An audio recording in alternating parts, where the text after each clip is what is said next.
Good evening, everyone, and welcome to this salute to our veterans. It's long overdue, and the New America Foundation, the journalist, the gift to the Legion enables us to do this, and thank you also to the Legion Post 132. It's very appropriate that at this time in our nation's history, we open the program with the song, God Bless America. And it's going to feature a former Green Beret graduate at West Point, Dr. Jim Booker.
Thank you very much.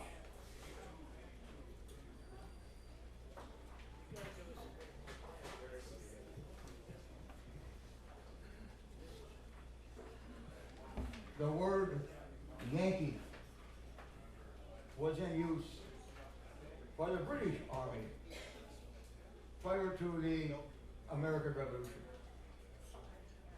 But that name gained popularity during the Civil War, when the Southerners called our northern troops Yankees.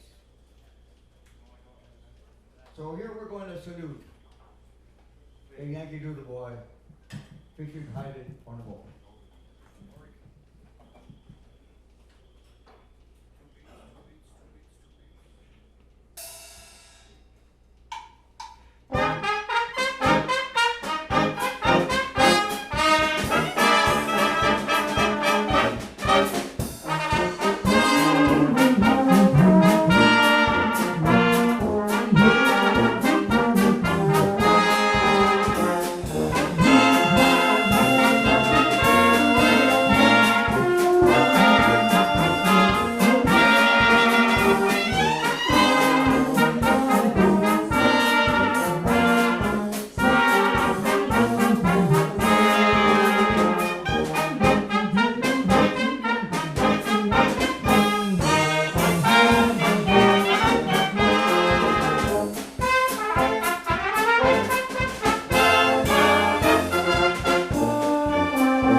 was a red guy, those Yankees. I'm not talking about the baseball team either. Brown County's military history really didn't start until about the time of the Civil War. And very interestingly, our Minnesota Brown County Rifles were training at our Turner Park 2 months before we entered the Civil War. And they did their cannon training up at Fort Ridgely. At that time, Fort Ridgely was a federal cannon training center. By the way, that's why the houses are far apart, so they could shoot between them. They couldn't shoot it through the walls. But anyway, they became expert at firing cannon. And they left New Ulm and became assigned to a unit that was very, very much involved in the Battle of Shiloh, which, by the way, was one of the almost turning point types of battles. And there is a monument there honoring them, and this is what it reads. The 1st Minnesota Battery Light Artillery, Captain Emma Munch, Army of the Tennessee, engaged from early in the morning when Captain Munch was wounded and disabled. In the first day's battle of Shiloh, April 6, 1862, the right and left sections under command of First Lieutenant Wilhelm Fender, our New Ulm guy, participated in the struggles of the Hornet's Nest, where this monument stands. The 2 guns of the center section were disabled early in the day, but one of them took first in the evening in repelling the last charge of the Confederates. Captain Emil Munch and First Lieutenant Peebles were wounded, 3 men killed, and 6 men wounded. We're going to do, very appropriately now, the song that salutes that serious time of our history, the Battle Hymn of the Republic, again featuring Jim Booker.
Thank you. Thank you, Billy. Just a minute, I want to say something. My grandfather was in the whole Civil War except the first 2 months, so I know something. That was his song. The first Minnesota Volunteer Infantry Regiment was the very first body of troops raised in the state of Minnesota for Civil War service. And it was among the first regiment of any state offered for national service. On July 2nd, 1863, the second day of fighting at Gettysburg, the 1st Minnesota helped General Winfield Hancock hold the Union line against advancing Confederate soldiers. They were outnumbered 3 or 4 to 1. They fought the Confederates at close range over 300 yards of open ground near Cemetery Ridge. The next day, the 1st Minnesota contributed to the repulse of Pickett's charge, which effectively ended the Battle of Gettysburg. This came at a terrible cost, as hundreds of Minnesota soldiers died or were wounded, and the regiment was nearly destroyed with over 80% casualties. The Minnesota Monument at Gettysburg is one of the most visited sites of the battle era. And we are extremely honored to have President Abraham Lincoln with us to give the Gettysburg Address, which was given by him following this very, very important and concerning battle. Here he is.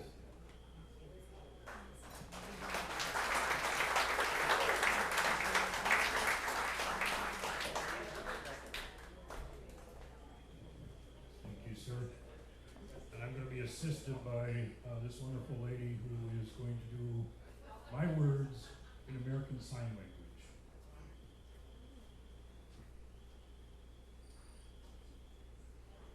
Fourscore and 7 years ago, our fathers brought forth on this continent a new nation, conceived in liberty and dedicated to the proposition that all men are created equal.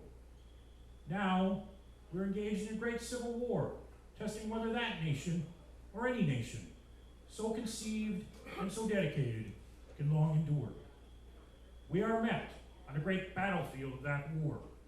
We've come to dedicate a portion of that field as a final resting place for those who here gave their lives, that that nation might live. It is altogether fitting and proper that we should do this. But in a larger sense, we cannot dedicate, we cannot consecrate, we cannot hallow this ground. The brave men, living and dead, who struggled here, have consecrated it far above our poor power to add or detract. The world will little note nor long remember what we say here, but it can never forget what they did here. It is for us, the living rather, dedicated here to the unfinished work which they who fought here have thus far so nobly advanced. It is rather for us to be here dedicated to the great task remaining before us, that from these honored dead we take increased devotion to that cause for which they gave the last full measure of devotion. That we hear highly resolved that these dead shall not have died in vain. That this nation, under God, shall have a new birth of freedom. That government of the people, by the people, for the people, shall not perish from the earth.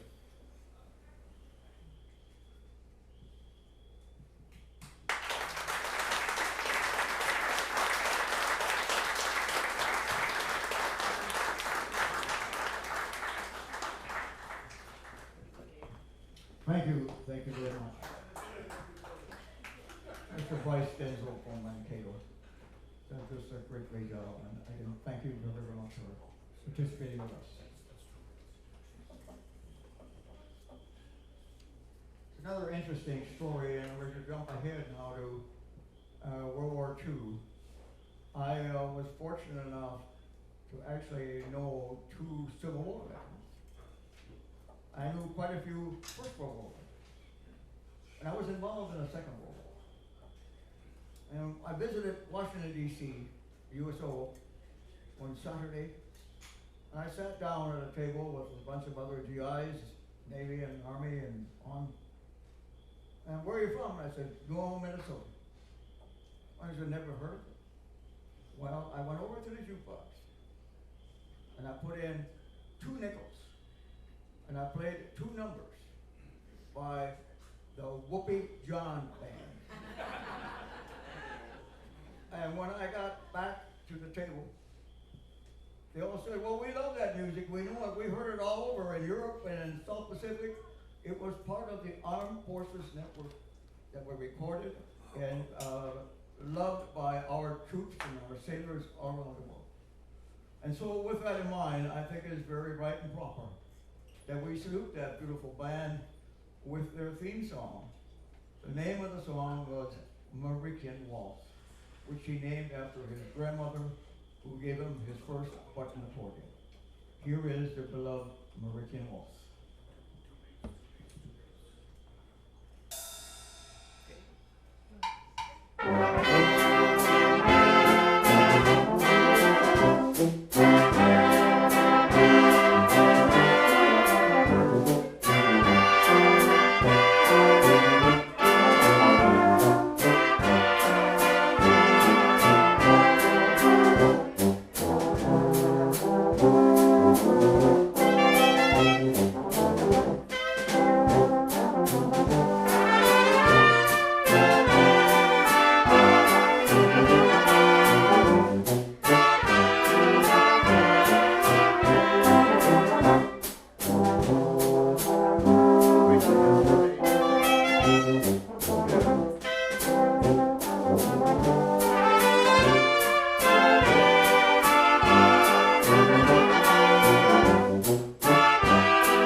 Thank you very much. The beautiful, beloved Mauritius.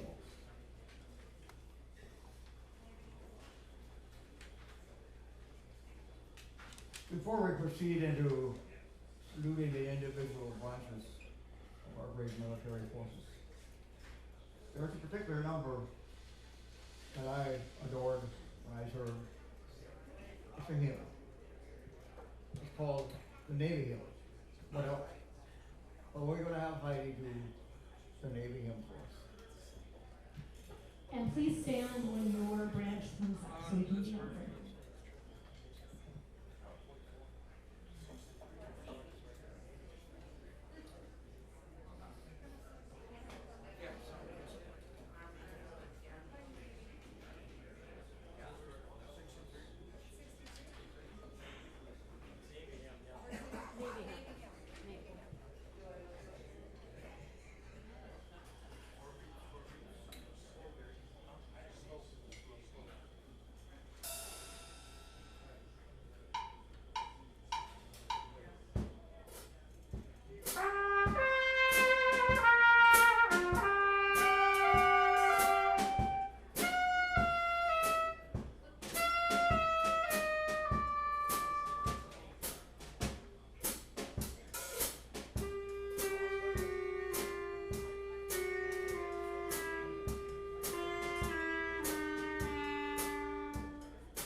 Sorry about that.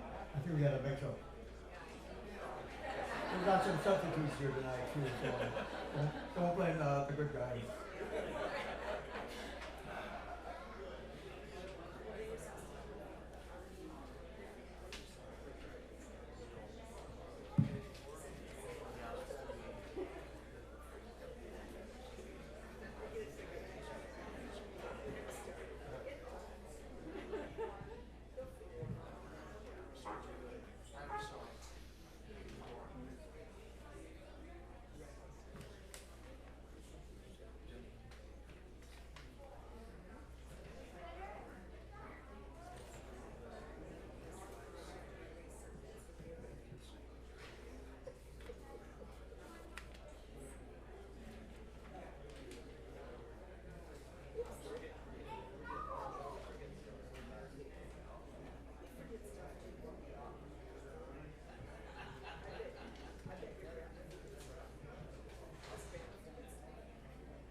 The oldest of our great fighting forces is the U.S.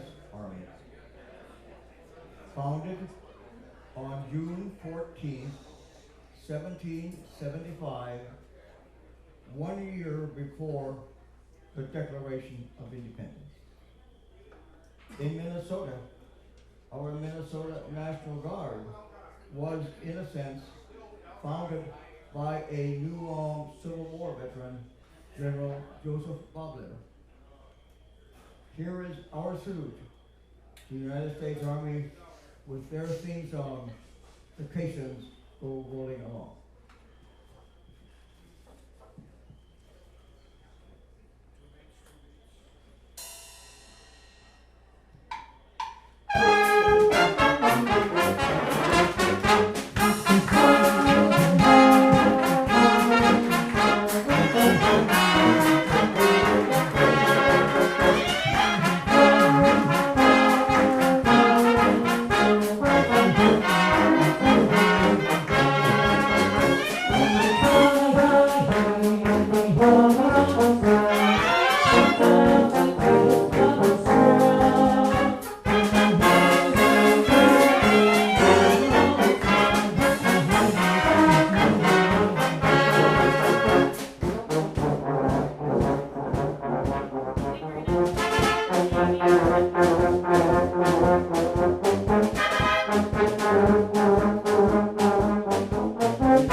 Thank you very much.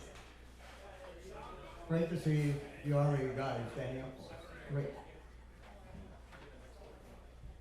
The second oldest branch of our military is the United States Navy. It was founded October 13th, 1775, 4 months after the founding of the United States Army. They were very importantly serving great service in the Second World War and are today considered the greatest Navy in the world. Here is the theme song for the United States Navy. Anchors Away.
Thank you very much.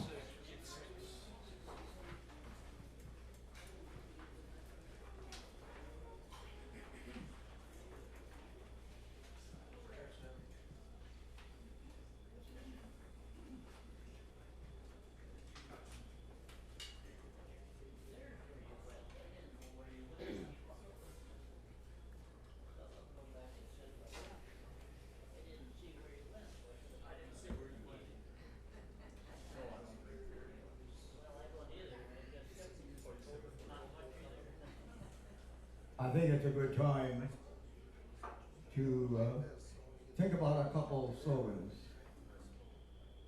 The one that I really love and cherish is very simple. Freedom is not free. And I think all of us need to remember that. And the other one is that all gave some, but some gave all. Something to remember. Thank you.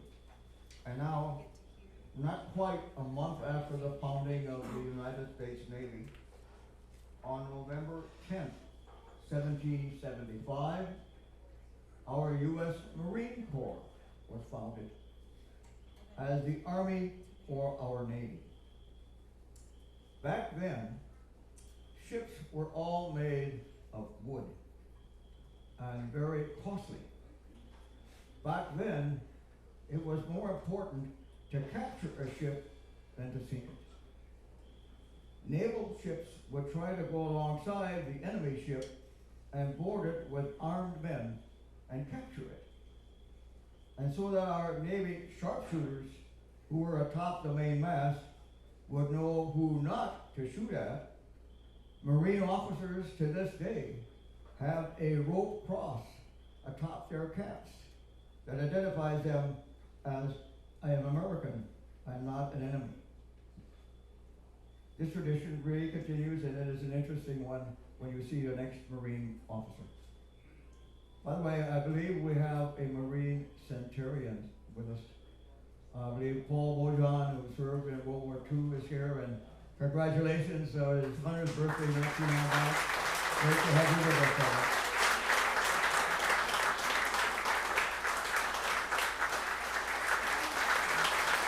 Thank you. Thank you very much. And for you and for all of your Marine buddies, here is the Marine hymn.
Thank you very much.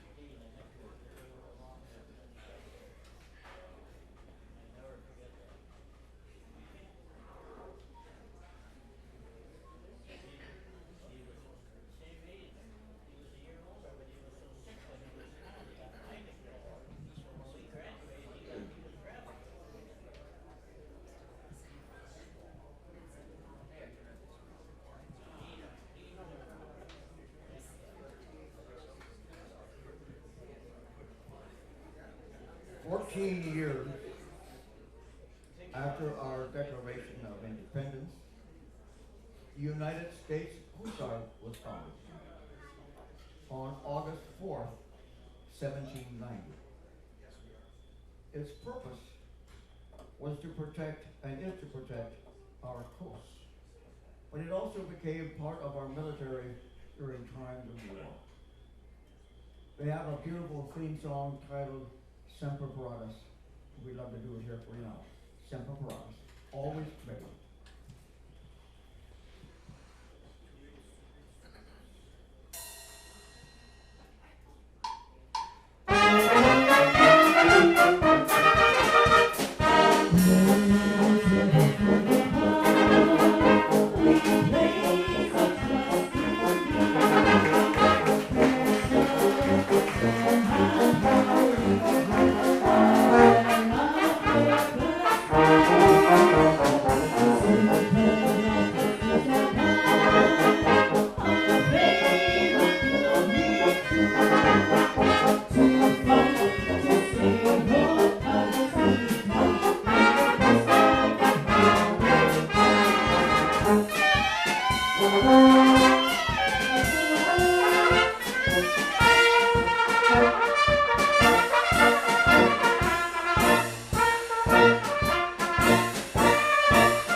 Thank you. Our salute to the United States Coast Guard. Again, I want to say thank you to the New Home Area Foundation for helping fund this great evening for us, as well as the local American Legion folks for furnishing the space and so on here because of the very inclement weather outdoors. Thankfully, we found a spot that's fairly cool and that like this, very comfortable in it. And thank you for that.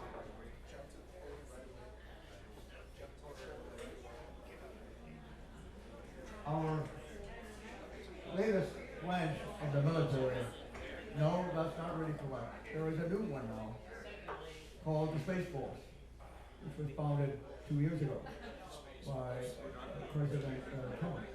But anyway, we don't have any of their veterans here with us, I'm sure. So we're going to salute the United States Air Force. They go pretty high, too.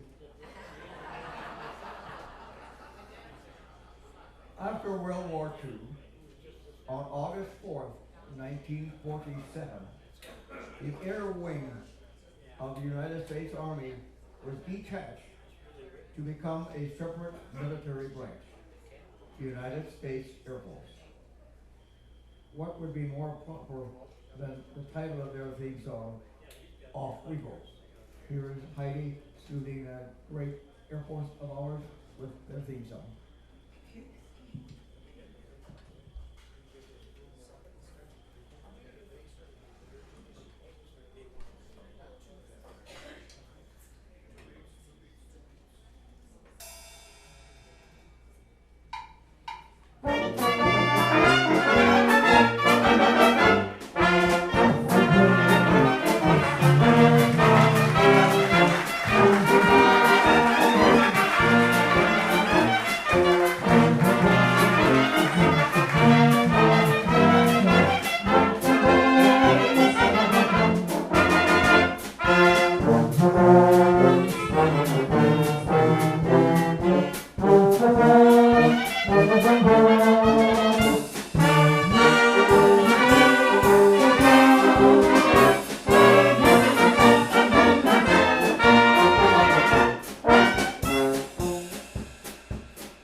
Okay. By the way, as I mentioned earlier, the latest branch of our military, the U.S. Space Force, was founded on my 92nd birthday, December 20th, 2019.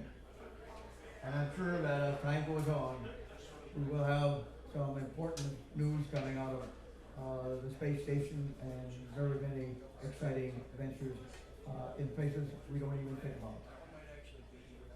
Before we do our flying number, we're going to have the color guard come up here. And by the way, the colors are very representative of our service organizations in all, as well as the military order of the Purple Heart and those keep missing in action.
This concludes this year's musical salute to all veterans, and we hope to have this become an annual event. Thank you to, again, the Noel Mary Foundation and Noel Park and Rec, and the American Legion, of course, for sponsoring this concert. Thank you to the original German band, from New Ulm, and to Abraham Lincoln. Please rise as we play our national anthem.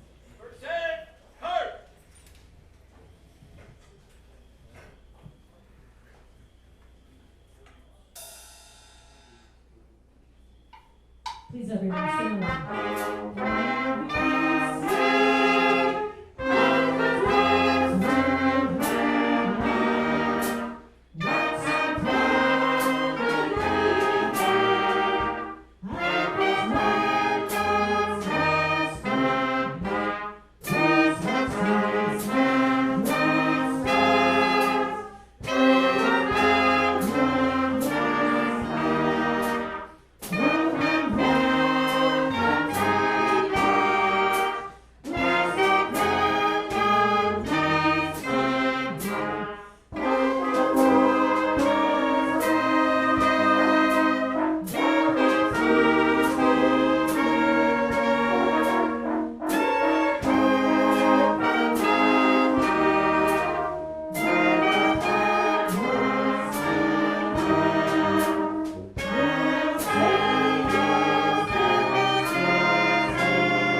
Wishing you all a wonderful evening. Stay with us here and some fellowship. And I'm sure that the refreshments here are going to be super delicious. And I know they've got some good food back there too. So have yourselves a nice evening. Thank you very much.